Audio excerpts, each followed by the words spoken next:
Hello बच्चों। पिछली class में हमने सीक्वेंशियल एंड सीरीज रिएक्शंस देखी थी एंड कुछ एग्जांपल्स किए थे जहां पे हमने पीओएसी टेक्निक भी अप्लाई करी थी। बच्चों आज नए टॉपिक की तरफ बढ़ रहे हैं, that is your mixture analysis. आइए समझते हैं मिक्सचर एनालिसिस। बच्चों मिक्सचर एनालिसिस समझने से पहले आपको कुछ प्रॉपर्टीज समझनी पड़ेंगी, कुछ एलिमेंट्स की प्रॉपर्टीज समझनी पड़ेंगी, otherwise at the time of numerical आप न्यूमेरिकल प्रोसीड नहीं कर पाएंगे बावजूद आपके कॉन्सेप्ट क्लियर होने के भी, क्योंकि कुछ प्रॉपर्टीज हैं जो आपको पता होनी चाहिए। लाइक कुछ कंपाउंड्स आपके अपॉन हीटिंग डिकम्पोज हो जाते हैं और कुछ कंपाउंड डिकम्पोज नहीं होते हैं। अब कुछ जो नहीं डिकम्पोज हो रहे हैं तो फाइनली प्रोडक्ट में आपको एज इट इज दिखाई देंगे। अब आपको पता ही नहीं होगा उनकी प्रॉपर्टीज, आप हो सकता है जो डिकम्पोज नहीं होते हैं आप उनको डिकम्पोज दिखा दें और जो डिकम्पोज होता है आप कहेंगे तो डिकम्पोज ही नहीं होता है। तो ये कुछ प्रॉपर्टीज हैं जो आपको इस टॉपिक के न्यूमेरिकल्स करने से पहले पता होना चाहिए। तो आइए देखते हैं वो प्रॉपर्टीज क्या हैं। चलिए आइए बच्चों, सबसे पहले थोड़ा सा पीरियोडिक टेबल की यहां पे बातें करूंगा। पीरियोडिक टेबल चैप्टर वैसे हम डिटेल में पढ़ेंगे, लेकिन अभी थोड़ा सा पीरियोडिक टेबल के group 1 element and group 2 element की मैं बात कर रहा हूं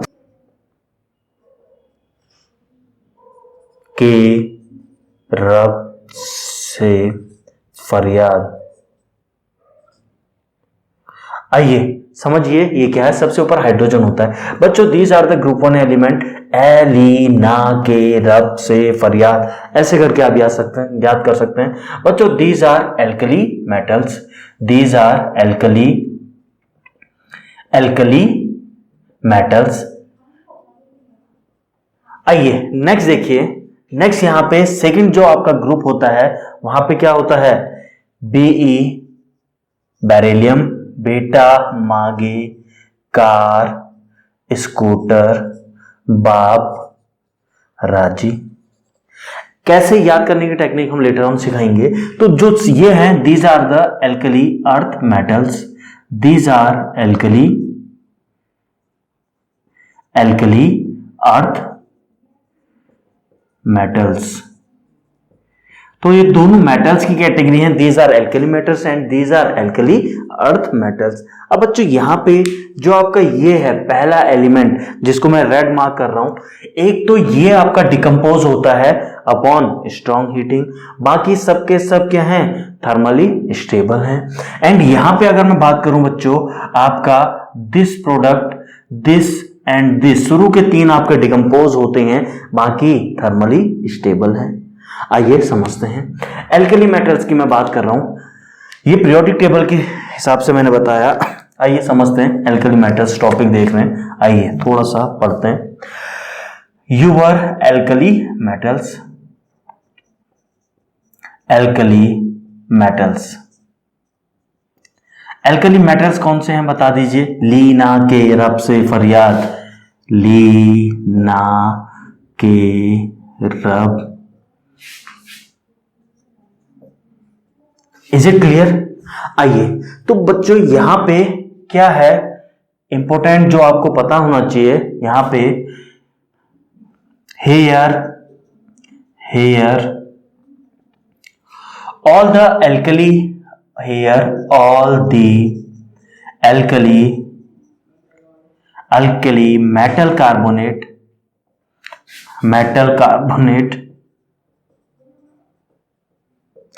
क्या है? All the alkali metal carbonates are thermally stable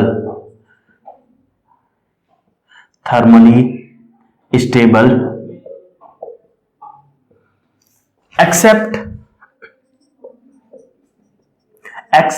lithium को छोड़ के। लिथियम में टिक लगा हुआ है रेड।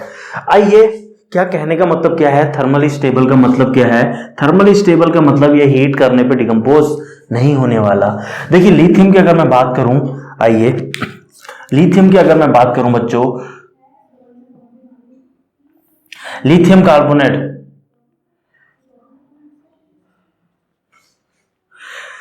आपका अपॉन हीटिंग क्या होता है? किसमें कन्वर्ट होता है? आपका कन्वर्ट होता है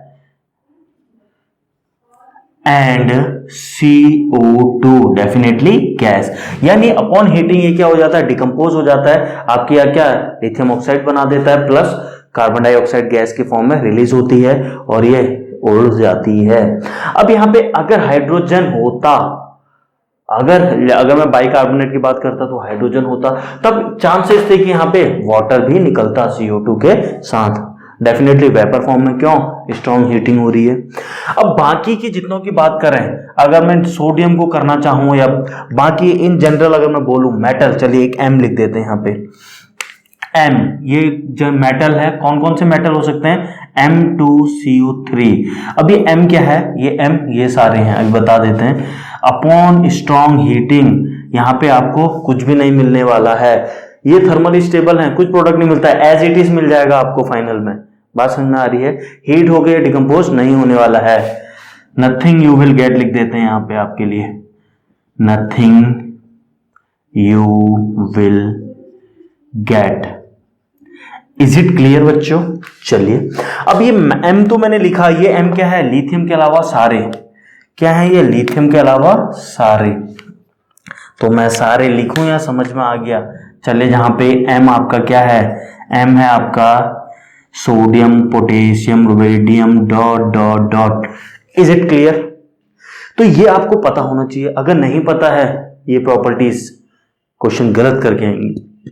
आइए अब हम बात करने जा रहे हैं किसकी, अब हम बात करने जा रहे हैं बच्चों alkali earth metals, alkali earth metals. Alkali earth metals की बच्चों अगर हम बात करें, इनकी कार्बोनेट्स, शुरू की 3 कार्बोनेट्स डिकम्पोज होती हैं, बाकी सारी की सारी स्टेबल। तो क्या है, ऑल नहीं, एक काम करते हैं, छोड़िए लिखवाना क्या है, डायरेक्ट बता देते हैं। बेरिलियम की कार्बोनेट, आइए देखिए, बेरिलियम की कार्बोनेट, बेरिलियम की कार्बोनेट यहां पे लिखें, ठीक रहेगा। चलिए इधर लिखते हैं, आइए देखिए, बेरिलियम की कार्बोनेट पहला BeCO3, ठीक है, किसमें हीट करने पे डिकम्पोज होता है, Be किसमें होगा, O plus CO2 gas, and ये गैस उड़ के निकल जाएगी। बेरिलियम के बाद magnesium MgCO3, MgCO3 upon strong heating क्या मिलने जा रहा है, magnesium oxide MgO plus CO2 gas. Similarly क्या, calcium carbonate CaCO3 upon strong heating आपको क्या मिलने जा रहा है, calcium oxide plus CO2 gas. Other than this, अगर इनके साथ आपके इनके कार्बोनेट है, इनको कितना भी हीट कर लीजिए आपको स्टेबल मिलने वाला है, मींस कुछ भी नहीं मिलेगा, डिकम्पोज नहीं होगा। तो आपको ये 4 याद रखने हैं। बात समझ में आ रही है? एल्कली मेटल में first element, alkali earth metal में ये 3 डिकम्पोज होते हैं, इसके अलावा कोई डिकम्पोज नहीं होने वाले। Is it clear? श्योर। चलिए यहां पे बाइकार्बोनेट्स की भी बात कर लेते हैं। आइए बाइकार्बोनेट्स की बात कर रहे हैं, बाइकार्बोनेट्स, बाइकार्बोनेट्स की भी यहीं पे बात कर ले रहे हैं। आइए बाइकार्बोनेट्स, फॉर एग्जांपल सोडियम की बाइकार्बोनेट, सोडियम मतलब किसमें आ रहा है, पहला alkali metals, sodium bicarbonate NaSCO3 on strong heating, बच्चों याद रखना ये भी डिकम्पोज होता है, किसमें होता है, Na2CO3 सोडियम कार्बोनेट में, प्लस याद रखिए Na2CO3 होता, Na2CO3 होता तो डिकम्पोज नहीं होता। अगर इसको डिकम्पोज करने जा रहे हो ये नहीं होगा, इससे एक स्टेप पहले अगर बाइकार्बोनेट है, हीट करने में वो कार्बोनेट में कन्वर्ट हो जाता है, फर्दर इसको हीट करोगे तो अब कुछ नहीं होने का। बात समझ में आ रही है? Na2CO3 plus CO2 gas definitely release होगी, प्लस H2O भी यहाँ पे रिलीज होने जा रहा है in the form of gas, vapour उड़ जाएगा। यानी ये दोनों गैस हैं, ये दोनों उड़ के निकल जाएंगी। क्या इतनी बात समझ में आ रही है? शो। चलिए और बाइकार्बोनेट जो आपको पता होना चाहिए, जिससे आप न्यूमेरिकल्स में ना अटके, तो वो बता रहा हूं। दूसरा कैल्शियम की CaHCO3 whole twice. Again calcium की कार्बोनेट हीट करने पे क्या, calcium carbonate CaCO3। Is it clear? Calcium carbonate में कन्वर्ट हो गया। Is it clear? Plus CO2 gas plus H2O gas. यहां पे फर्दर आप इसको हीट करेंगे, फर्दर अगर आप इसको हीट करेंगे तो किस में कन्वर्ट हो जाएगा, CaO में। यानी यही पॉसिबल है इसका फर्दर हीट करके डिकम्पोजिशन, बट ये डिकम्पोज नहीं होगा। दिस वॉज ऑल क्या जो आपको पता होना चाहिए बिफोर मिक्सचर एनालिसिस स्टडी आप फर्दर कर सकें। क्या आपको इतनी बात समझ में आ रही है? अब बच्चों बात ये है, ये जितने भी गैसेस आपको दिखाई दे रही हैं, जितने भी गैसेस, ये सारी की सारी उड़ जाती हैं। लेट अस सपोज कोई मेरे पास बीकर है, बर्तन है, वहां पे मैंने हीटअप किया सिस्टम को। हीटअप किया मींस हीट किया, डिकम्पोज किया मतलब हीट किया, मैंने स्ट्रांगली हीट किया। तो ये क्या होगा, ये डिकम्पोज होंगे। CO2 और H2O अगर बनेगी, गैस लिखा है वेपर, ये दोनों उड़ जाएंगे। लेट अस सपोज शुरू में टोटल वेट जो मेरे बीकर में लिया था वो 100 ग्राम का था, क्योंकि अब डिकम्पोज हो गया, हीटअप करने में ये दोनों गैस कन्वर्ट हुई और ये बीकर से उड़ गई। तो अब मैं उस बीकर का वेट करूंगा तो क्या निकलेगा, निकलेगा क्या कम, 100 ग्राम से हो सकता है 80 ग्राम। तो इसका मतलब क्या हुआ, 20 ग्राम गैस के रूप में उड़ गया, और जो 80 ग्राम आया है वो ये सॉलिड है, और बाकी और भी सॉलिड हो सकता है। क्या आपको इतनी बात समझ में आई? क्या इतनी बात समझ में आई? चलिए आगे पढ़ने से पहले इतना बच्चों, यहां पे आपको पता है ये फर्दर डिकम्पोज होगा, क्योंकि स्ट्रॉन्ग हीटिंग है, यानी बीच में ये प्रोडक्ट बनेगा और ये फर्दर डिकम्पोज हो जाएगा। फिर किस में कन्वर्ट हो जाएगा, CaCO3 अगेन CaO में बनेगा। यानी आप डायरेक्टली जब स्ट्रॉन्ग हीटिंग कर रहे हो तो आप डायरेक्टली ये रिएक्शन लिख सकते हो CaO। फाइनली बनना तो आपका CaO है। Is it clear? Intermediate product है आपका Ca2। क्या था इंटरमीडिएट प्रोडक्ट? CaCO3। क्योंकि हीट आप कंटिन्यूसली कर रहे हैं तो आपका फाइनल प्रोडक्ट ये प्लस वाटर वहां देखने जा रहा है। क्या इतनी बात समझ में आई? चलिए अब बच्चों थोड़ा सा आपके सामने एक थोड़ा सा एक्सपेरिमेंट को परफॉर्म करते हैं। आइए देखिए, मैं ये रब कर दूं, चलिए आइए। तो बच्चों ये alkali metals and alkali earth metals की प्रॉपर्टी आपको हमेशा याद रहनी चाहिए before starting this topic, before doing the numerical of this topic. अभी मैं ये रब नहीं कर रहा हूं, ये पोर्शन को मैं रब नहीं कर रहा हूं। क्यों रब नहीं कर रहा हूं? आइए देखिए, आइए एक्सपेरिमेंट करते हैं इनके साथ। देखिए बच्चों दो टर्म आएंगे, यहां पे दो टर्म आते हैं। The first one is your residue. Residue क्या होता है बच्चों? क्या होता है? Any solid left after decomposition. जब आपने हीटिंग से, स्ट्रॉन्ग हीटिंग से डिकम्पोजिशन कराया, जितना भी सॉलिड बचा है वो सारा आपका क्या कहलाता है? Residue. Any solid left after decomposition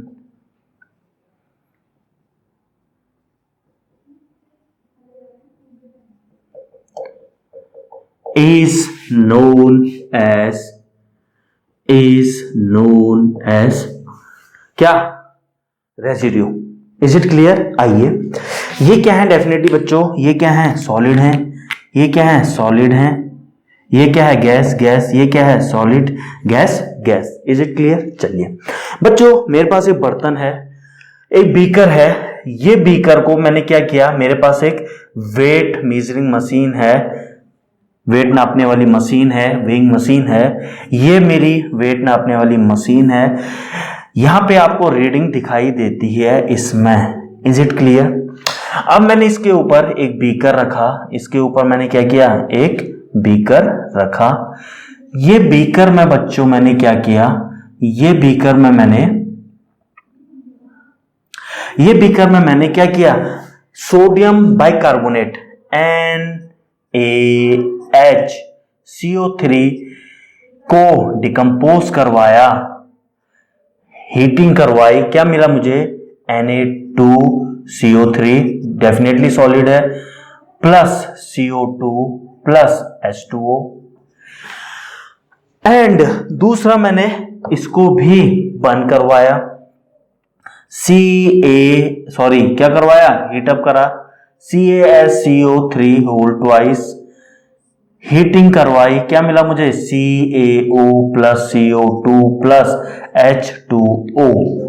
बच्चों अब क्या हुआ, जब मैंने ये दोनों अपने बर्तन में लिए, अपने बीकर में लिए, sodium bicarbonate and calcium bicarbonate जब मैंने ये लिए अपने बीकर में, उस समय जो वेट दिख रहा था मेरी मशीन में वो दिख रहा था आपका 100 ग्राम।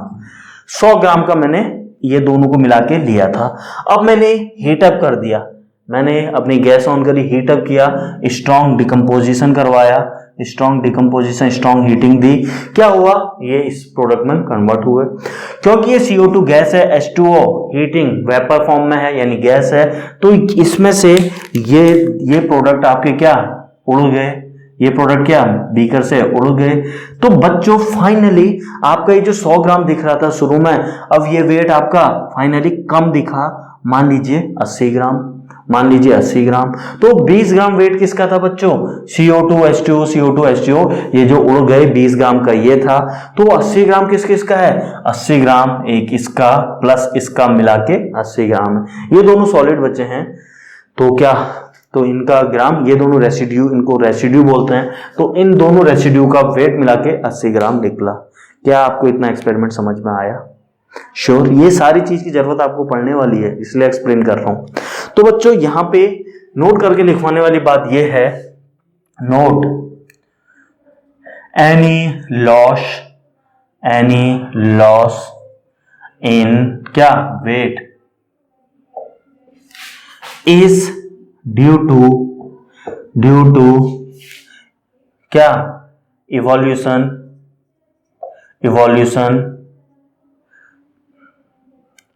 ऑफ गैस आपकी उड़ गई है, इवॉल्व ही उड़ गई एंड आपका रेसिड्यू बच गया। क्या इतनी बात समझ में आ रही है, क्लियर है? अच्छा, बहुत अच्छी बात है, ठीक है। अब एक मेरे को एक बात बताइए, यहां तक तो सब क्लियर है। क्वेश्चन प्रोसीड करने से पहले एक मुझे बात बताइए, वो क्या, वो ये मेरे पास है, इसको रब कर रहा हूं, मेरे पास है क्या, एक है ये सोडियम बाइकार्बोनेट, दूसरा है मेरे पास क्या,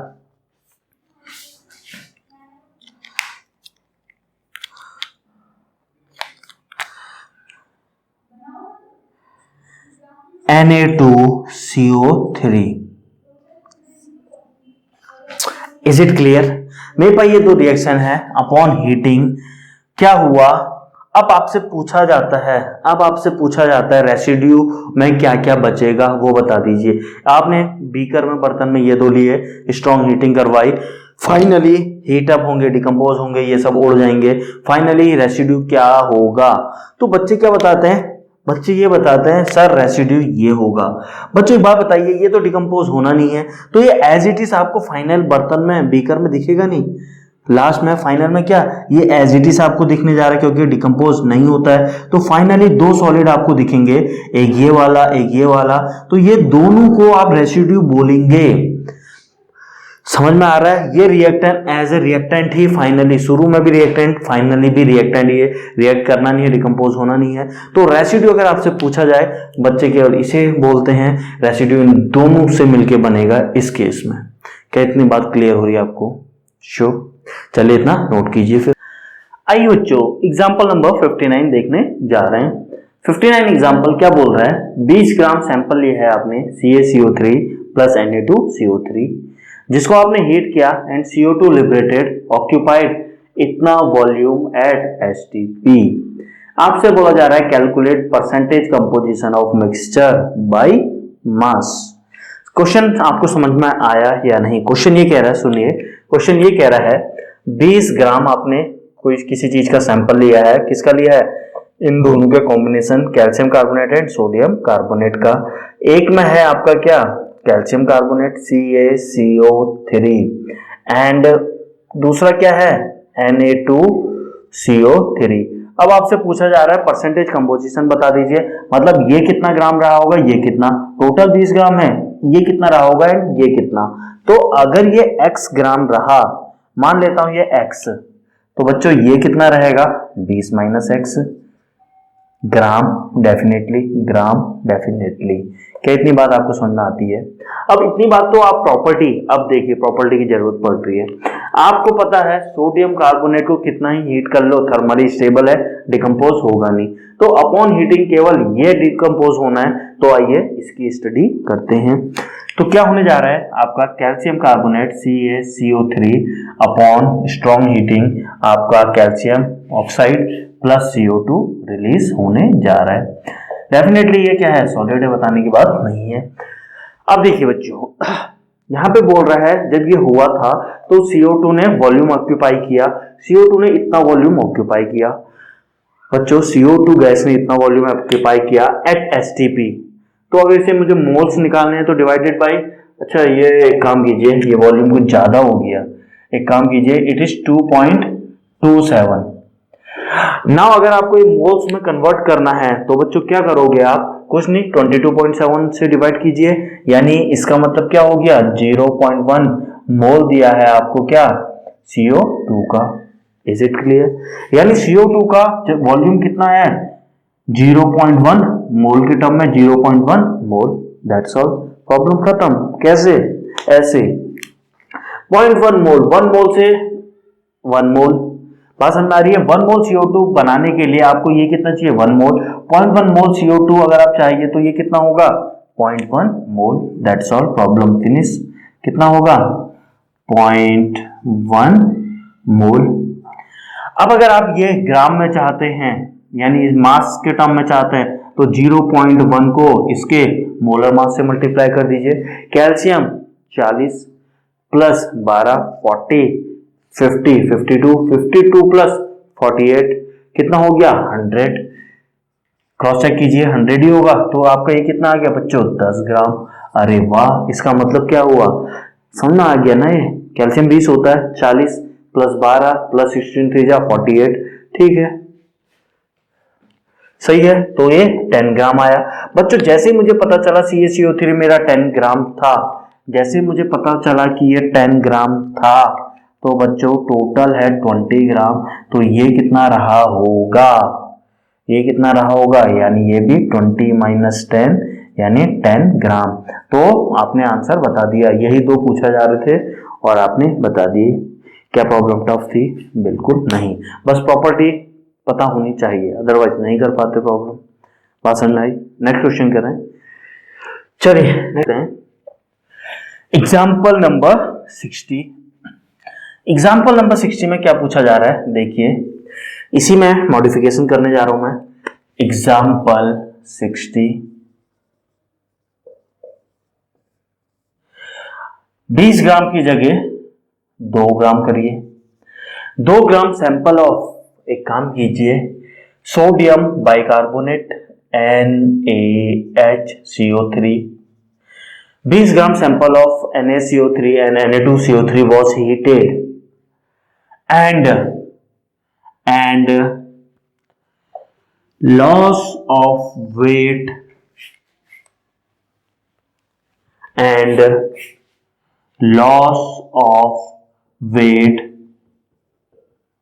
was कितना 0.11 ग्राम। आपसे पूछा जा रहा है क्या, calculate percentage composition of mixture by mass. Same question, अंतर क्या है, थोड़ा क्वेश्चन में चेंजेस कर दिए। आइए जिनको क्वेश्चन समझ में नहीं आया पहले तो क्वेश्चन सुनिए। सैंपल है आपका 20 ग्राम का, 20 ग्राम का सैंपल है।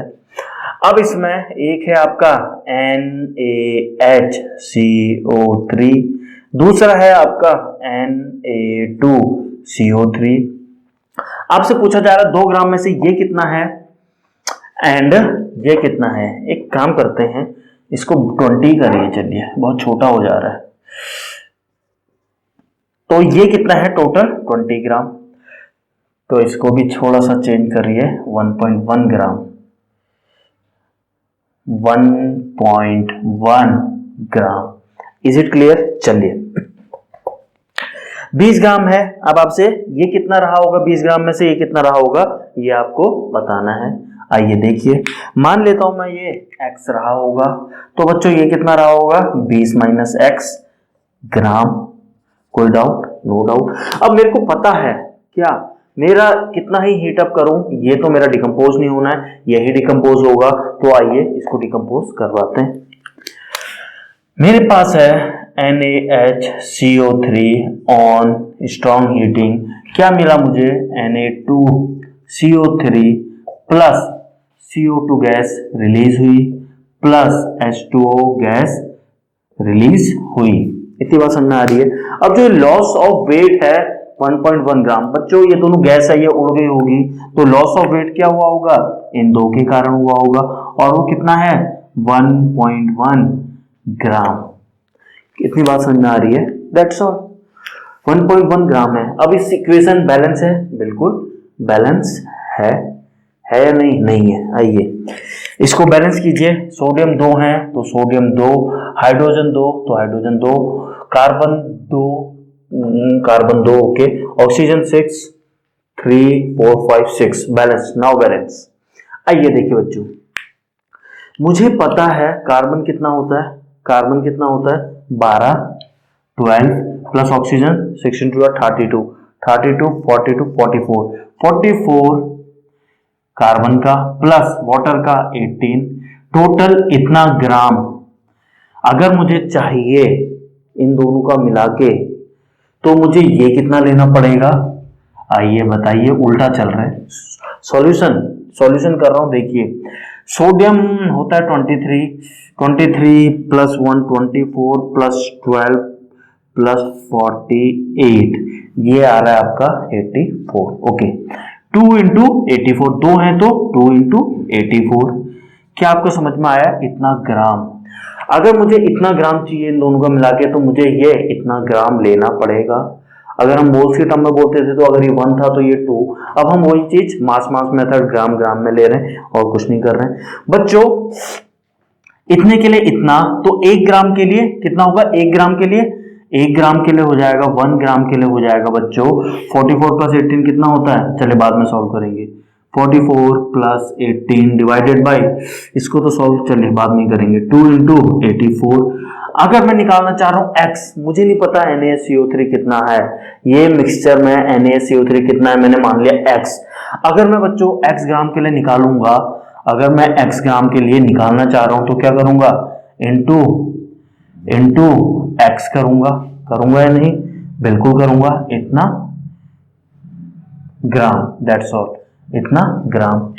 अब बच्चों ये x ग्राम के लिए इतना, और ये जो दिया है ये कितना ग्राम दिया है असल में? 1.1 ग्राम के।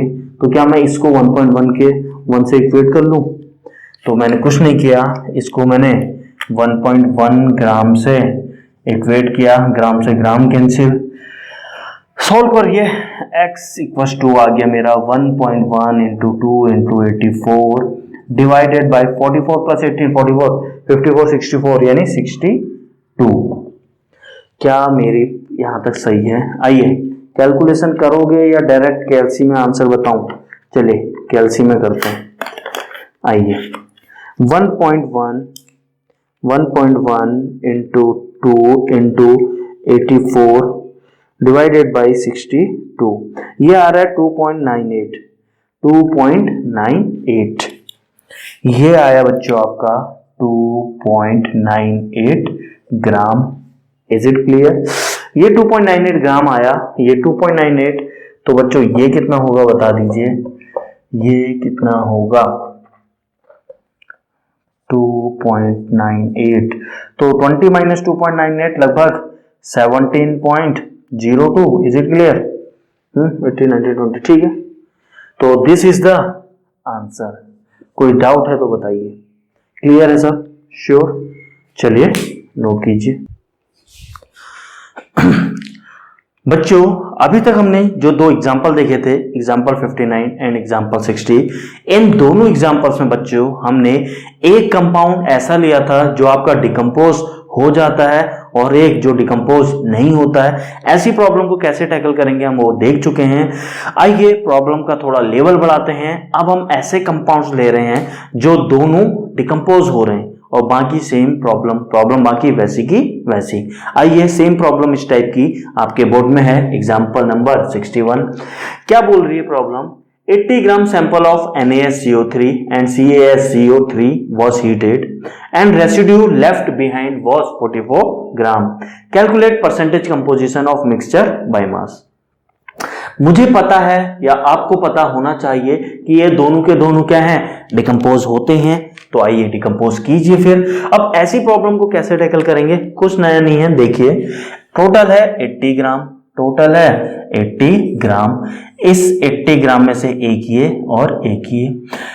80 ग्राम में से एक है आपका NaHCO3, दूसरा है आपका CaHCO3।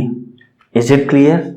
मान लेता हूं मैं, क्या मान लेता हूं ये मेरा x है, तो डेफिनेटली बच्चों ये क्या होगा मेरा 80 माइनस एक्स। क्या इतनी बात समझ में आ रही है? चलिए, जब ये इसका रिएक्शन होगा, स्ट्रॉन्ग डिकम्पोजिशन हीटअप करोगे, क्या मिलने जा रहा है Na2CO3 plus CO2 gas plus H2O gas. Is it clear? Similarly ये भी आपका डिकम्पोज हो जाता है, आप लोगों को मालूम है क्या बनता है, calcium oxide CaO plus CO2 gas plus H2O gas. देखिए बच्चों, अब देखिए आपको दिया क्या है 44 ग्राम। इन दोनों, ये दोनों आपको पता है रेसिड्यू क्या होता है, जो सॉलिड लेफ्ट होता है वो आपका क्या कह रहता है, रेसिड्यू। बाकी तो सब मुझे गैस गैस गैस गैस, ये दोनों को मिला के रेसिड्यू बनने वाला है। यानी इन दोनों का वेट ऐड करके 44 ग्राम दिया है। Is it clear? तो क्वेश्चन तो सॉल्व हो चुका है। देखिए 1 मोल से 1 मोल बन रहा है। पहले देखिए बैलेंस है या नहीं, नहीं है बैलेंस, बैलेंस कीजिए बच्चों। सबसे पहला काम बैलेंसिंग का, तो ये बैलेंस कर ली है, ये भी बैलेंस कर ली गई है। आइए देखिए बच्चों, यहां पे 2 मोल से 1 मोल। देखिए मुझे 44 ग्राम दिया है, क्यों ना मैं मास मेथड लगाऊं, पहले मैं मोल्स में कन्वर्ट करूंगा, क्यों मैं लेंदी करूं। तो आइए मास मेथड लगा रहे हैं, यानी इसका मास बताइए मुझे। 16 3 जा 48, यानी 50 60 प्लस 46 23 होता है। कितना हुआ था 16 3 जा 48, यानी 50 60 प्लस 46 यानी 106। कितना आया 106, इसका आया 106 डिवाइडेड बाय इसका कितना होता है बच्चों, ये हो गया 48 50 60 प्लस 61 प्लस 23 84 इंटू 2 कितना होगा बच्चों, 2 4 जा 8 8 2 जा 16 168 इंटू एक्स के लिए निकाल लें तो एक्स। काफी बच्चों को समझ में ही नहीं आया ये करा क्या, बच्चों कुछ नहीं करा, ये देखिए इंटू एक्स। देखिए हम क्या करते थे, मोल्स के टर्म में लिखते थे, तो 1 मोल के लिए 1। देखिए हम कैसे करते थे, इसका कोफिशिएंट 1 ऊपर लिखते थे, इसका बाई 2, यानी हम मोल्स को जब सॉल्व करते थे, इसका मोल्स ऊपर 1, इसका नीचे, इनटू जितने मोल का निकालना था मल्टीप्लाई करते थे। अब यहाँ ग्राम मास मेथड, तो इसका मास ऊपर, इसका मास नीचे, इनटू जितने का, क्योंकि ये x ग्राम है इसलिए x ग्राम है, इसलिए हम ऐसा कर रहे हैं। सिमिलरली यहां क्या होगा, यहां बताइए। सिमिलरली कैल्शियम ऑक्साइड कितना होता है, कैल्शियम ऑक्साइड 40 प्लस 16 56 बाई कितना, हाँ 16 3 जा 48 50 60 61 2 जा 61 कितना हो गया आपका 6 दूना 12 122। ओके 122 ट्वाइस कर दिया हमने, 61 2 जहां कर दिया बिल्कुल ठीक है। 122 इसका हो गया, प्लस इसका कितना हुआ प्लस 40 122 32 42 52 62 162। क्या इतना समझ में आया है? तो इतने का कितना होगा इनटू इतना 80 माइनस एक्स। क्या आपको इतना क्लियर हुआ बच्चों? क्वेश्चन में बोला है ये दोनों रेसिड्यू का मिला के वेट कितना दिया हुआ है, इन दोनों का वेट मिला के बच्चों आपको बोला गया है कितना होता है आपसे बोला है 106 by 168x plus 56 by 162 80 minus x equals to कितना दिया है 44 ग्राम। That's all. क्या आप ये इक्वेशन सॉल्व करके x की वैल्यू नहीं निकाल सकते हैं? और जैसे ही आप x की वैल्यू निकाल लेंगे, क्या आप x का पता है तो क्या 80 माइनस एक्स यानी इसका मास नहीं बता सकते हैं? डेफिनेटली बता सकते हैं। तो क्या आप प्रॉब्लम कर लेंगे जब आपके दोनों के दोनों डिकम्पोज हो रहे हैं? श्योर। एक जनरल प्रॉब्लम कराएं, चलिए नोट कीजिए इतना। एग्जाम्पल 62 क्या है सुनिए। 62 सेम ले लेते हैं। 62 gram mixture of NaCl and KCl was treated with कितना? with H2SO4 to obtain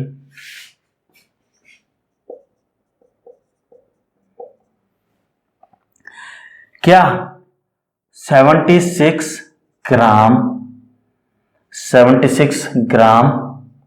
metal sulphate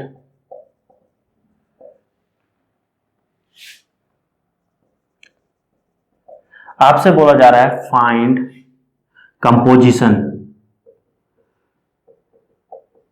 by mass, यानी कितना NaCl लिया होगा, सॉरी कितना NaCl प्लस NaCl प्लस कितना KCl लिया होगा वो बताना है आपने। चलिए आइए डील करते हैं। सबसे पहले हुआ क्या, आपने NaCl को ट्रीट किया है किसके साथ? H2SO4 के साथ। आपको क्या मिली है? सल्फेट मिली है, सोडियम सल्फेट Na2SO4 प्लस क्या मिलने जा रहा है आपको? HCl मिलने जा रहा है।